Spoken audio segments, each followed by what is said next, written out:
Salam sejahtera, semoga kita selalu dalam lindungan Tuhan Yang Maha Esa. Assalamualaikum warahmatullahi wabarakatuh. Perkenalkan, nama saya Agus Sudrajat dari Fakultas Syariah dan Hukum Universitas Islam Negeri Syarif Hidayatullah Jakarta. Di sini saya akan menjawab pertanyaan dari Bapak Profesor Kama Rusdiana, SHMH, sebagai dosen pengampu hukum acara perdata. Baik, mengenai pertanyaan yang pertama akan makna hukum acara perdata, bila kita lihat kepada sebuah cabang ilmu hukum, tentunya kita akan mendapatkan dua bentuk ilmu hukum. Yang pertama ya, formil dan material. Begitu pula dengan hukum perdata, dikenal dengan hukum acara perdata, hukum perdata formil dan hukum perdata material. Nah, hukum perdata formil tidak lain adalah hukum acara perdata ini sendiri. Kemudian jika hukum perdata material dapat sering sekali kita artikan seperangkat aturan atau sebuah norma yang mengatur tentang hak dan kewajiban perdata. Hak dan kewajiban perdata ini diatur dalam pasal demi pasal dalam sebuah undang-undang yang telah terkodifikasikan ataupun yang belum. Seperti halnya kita Undang-Undang Hukum Perdata atau yang sering kita kenal dengan KUH Perdata. Lalu dengan Undang-Undang Nomor 1 Tahun 1974 tentang perkawinan atau Undang-Undang Nomor 5 Tahun 1960 tentang pokok-pokok hukum agraria.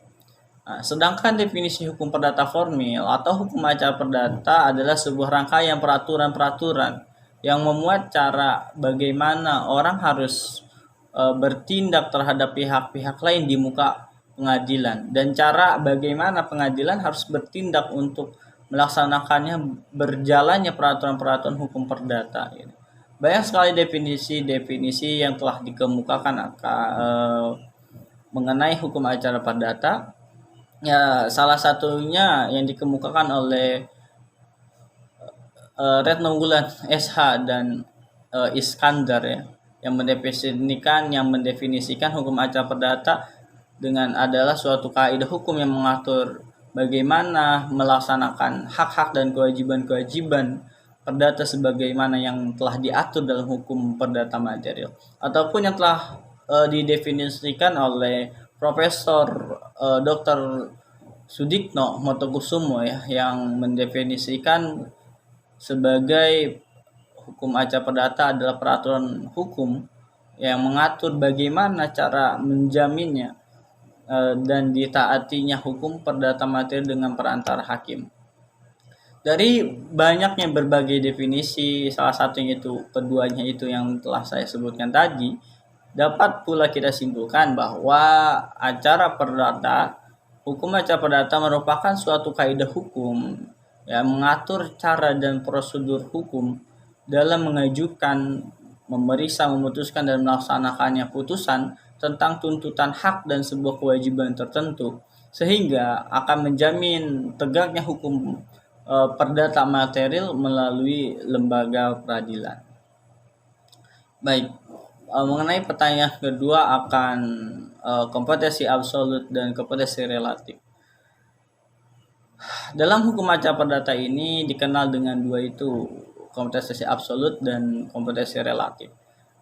Kompetensi atau kewenangan absolut merupakan sebuah pemisah kewenangan ya, yang menyangkut pembagian kekuasaan antara badan peradilan yang dilihat dari macamnya pengadilan, menyangkut pemberian kekuasaan untuk mengadili.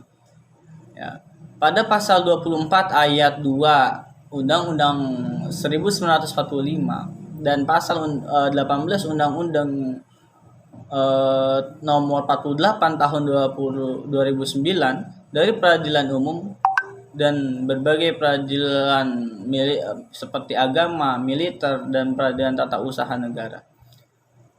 Terhadap kewenangan absolut, walaupun tergugat tidak mengajukan eksepsi kewenangan absolut atas sebuah perkara yang diajukan ke suatu badan pengadilan, maka majelis hakim tetap harus memeriksa terkait kewenangan absolutnya untuk memeriksa atau mengadili dan bahkan memutuskan perkara yang diajukan kepadanya. Nah, apabila terbukti bahwa perkara tersebut bukan merupakan sebuah kewenangan yang absolut bagi pengadilan yang bersangkutan, maka majelis hakim wajib menghentikan pemeriksaan itu seketika. Contoh terhadap kewenangan atau kompetensi absolut yaitu pengajuan gugatan oleh penggugat ke pengadilan negeri. Sebagaimana yang kita ketahui sebelumnya, dalam perjanjian pihak-pihak yang bersengketa terdapat perjanjian yang arbitrase yang menegaskan pilihan forum penyesalan sengketa di Badan Arbitrase Nasional Indonesia atau yang BANI. Ya. Kemudian terhadap kewenangan pengadilan yang dianggap tidak sesuai itu, maka tergugat dapat menyampaikan melalui eksepsi. Nah, kemudian eksepsi mengenai kewenangan pengadilan tersebut dapat diajukan apabila pihak tergugat merasa gugatan yang diajukan oleh pihak penggugat bukan merupakan perkara yang menjadi kewenangan pengadilan negeri untuk memeriksa, mengadili, bahkan untuk memutuskan itu. Lalu untuk kompetensi relatifnya, merupakan sebuah kewenangan pengadilan untuk menangani atau mengadili suatu sengketa atau perkara. Ya, didasarkan pada tempat, lokasi, atau domisilinya para pihak yang bersengketa, atau bahkan didasarkan pada di mana objek yang disengketakan itu berada itu. Atau dengan kata lain, kompetensi relatif adalah kewenangan pengadilan untuk menangani perkara sesuatu dengan wilayah hukum atau kita kenal dengan yurisdiksi yang dimilikinya. Oleh karena itu, para pihak dalam pengajuan gugatan untuk memperhatikan di mana tempat atau lokasi atau domisili yang ia tinggal ini, para pihak serta objek yang disengketakan dengan tujuan kompetensi relatif dari gugatan yang diajukan dapat kita terima dan diperiksa serta diadili oleh hakim. Selanjutnya perkara ketiga tentang perkara volunteer dan kontensius, yaitu adalah mengenai volunteer sebuah perkara perdata yang tidak mengandung sengketa. Contohnya pengangkatan anak, kemudian pergantian nama, penetapan ahli waris, pergantian jenis kelamin, pernikahan, sehingga dalam proses persidangan dapat dimulai dengan pembacaan surat permohonan, pembuktian permohonan, dan putusan majelis hakim. Sedangkan perkara kontentiosa yaitu sebuah perkara yang mengandung sengketa. Persengketaan contohnya perkara wan prestasi atau perbuatan melawan hukum, perkara waris, gugatan cerai, sehingga dalam proses persidangannya akan meliputi sebuah perdamaian. Kemudian jika tidak berhasil maka dilanjut dengan pembacaan gugatan, kemudian jawaban dari tergugat, replik dari penggugat, duplik tergugat, pembuktian tergugat dan penggugat, kesimpulan tergugat, penggugat, dan yang terakhir putusan dari majelis hakim. Jadi perkara volunteer dan kontentious juga dapat kita bedakan bahwa perkara volunteer tidak memiliki pihak lawan, sedangkan kontentiosa memiliki pihak lawan. Sedangkan putusan dari volunteer bersifat penetapan, tapi kontentiosa bersifat vonis. Baik, pertanyaan keempat yang menjelaskan akan proses persidangan sengketa perdata apabila mediasinya berhasil dan tidak berhasil. Pertama, apabila mediasinya berhasil, maka setiap perkara perdata yang diselesaikan di pengadilan itu terlebih dahulu wajib diupayakan penyelesaiannya melalui proses mediasi. Dan dalam pertimbangan keputusan wajib menyebutkan adanya upaya mediasi, sehingga jika suatu perkara dalam persidangan dihadiri oleh kedua belah pihak tetapi tidak dilakukan mediasi, maka putusan tersebut batal demi hukum gitu. Jika mediasi tercapai, kesepakatan itu berhasil, maka para pihak wajib menghadap hakim dengan membawa hasil kesepakatan yang telah ditandatangani oleh para pihak. Terhadap hasil kesepakatan tersebut, para pihak itu dapat yang pertama meminta hasil kesepakatan tersebut dituangkan dalam putusan perdamaian. Yang kedua, mencabut gugatan yang tercantum dalam kesepakatan jika kesepakatan tidak ingin dituangkan dalam putusan. Tapi untuk perkara penceraian, jika tercapai kesepakatan dari penggugat, maka wajib mencabut gugatannya.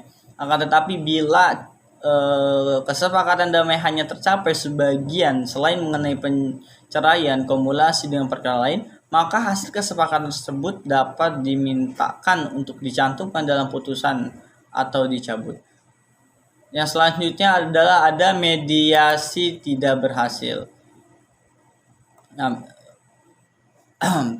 jika mediasi tidak berhasil, dilakukan urutan proses pengadilan yang akan berjalan pada secara umumnya. Yang pertama dengan tahap mediasi, yang kedua dengan tahap pembacaan gugatan, yang di dalamnya termasuk jawaban, replik, dan duplik. Yang ketiga itu akan tahap pembuktian, yang di dalamnya itu di persidangan alat-alat bukti yang diajukan para pihak sesuai dengan pasal 164 HIR atau Hezen Inland Reglement atau pasal 284 RBG yang di dalamnya mengandung surat, saksi, persangkaan, pengakuan, dan sumpah. Kemudian ada tahap kesimpulan gitu kan. Yang terakhir ada tahap putusan. Baik, lanjut yang kelima akan perihal pembuktian. Perihal pembuktian ini merupakan suatu upaya untuk meyakinkan hakim tentang kebenaran dalil-dalil gugatan atau dalil-dalil bantahan yang dikemukakan dalam suatu persengketaan di sebuah persidangan. Pembuktian dalam hukum acara perdata lalu dikenal menjadi dua macam, yaitu hukum pembuktian material dan hukum pembuktian formil. Dalam hukum pembuktian material itu mengatur tentang dapat atau tidak diterimanya alat-alat bukti tertentu di sebuah persidangan, serta mengatur akan tentang kekuatan pembuktian suatu alat bukti. Namun sedangkan hukum pembuktian formil itu mengatur tentang cara bagaimana alat bukti itu diterapkan.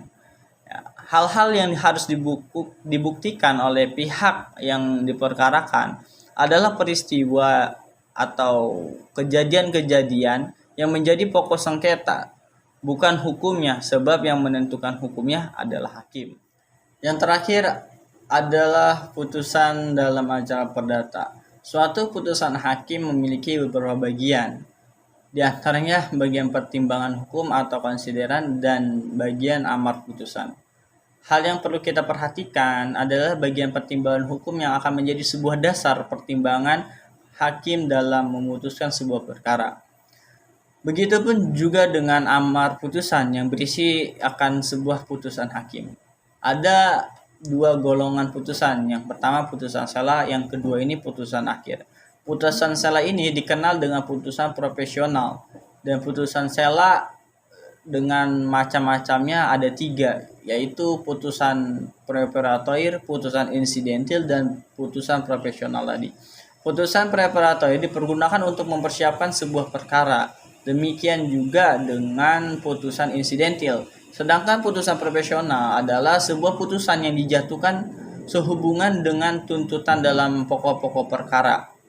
Sementara diadakan tindakan-tindakan pendahuluan untuk memberikan kefaedahan di salah satu pihak keduanya. Putusan sela banyak sekali dipergunakan dalam acara singkat yang dijatuhkan karena harus segera diambil tindakan, misalnya seperti penggugat yang yaitu penyewa rumah mengajukan gugatan perdata terhadap tergugat yang telah merusak atap rumah sewaannya. Sedangkan waktu itu adalah musim hujan. Oleh karena itu hakim diminta segera menjatuhkan sebuah putusan sela agar tergugat dihukum untuk segera memperbaiki atap rumah yang rusak. Kemudian dalam putusan akhir menurut sifatnya terbagi menjadi 3 macam, yaitu putusan deklaratoir, kedua putusan konstitutif, dan ketiga ada putusan kondemnatoir. Putusan deklaratoir yang pertama ini bersifat penerang dan penegas suatu keadaan hukum semata. Misalnya bahwa Anda adalah anak angkat yang sah dari Budi dan Ibu Tuti, atau Anda dan dua keluarga Anda merupakan ahli waris dari Haji Warfa almarhum. Yang kedua, putusan konstitutif. Nah, putusan ini meniadakan suatu keadaan hukum, ya, atau menimbulkan suatu keadaan hukum yang baru. Contohnya putusan perceraian istri Anda dengan Anda gitu. Yang selanjutnya, yang ketiga, ada putusan yang berisi hukuman. Misalnya tergugat dihukum untuk menyerahkan untuk mengganti sebidang rumah seluas 2 hektar, atau Ucun diwajibkan untuk membayar uang sejumlah 1 miliar rupiah kepada si Adi saudaranya ini.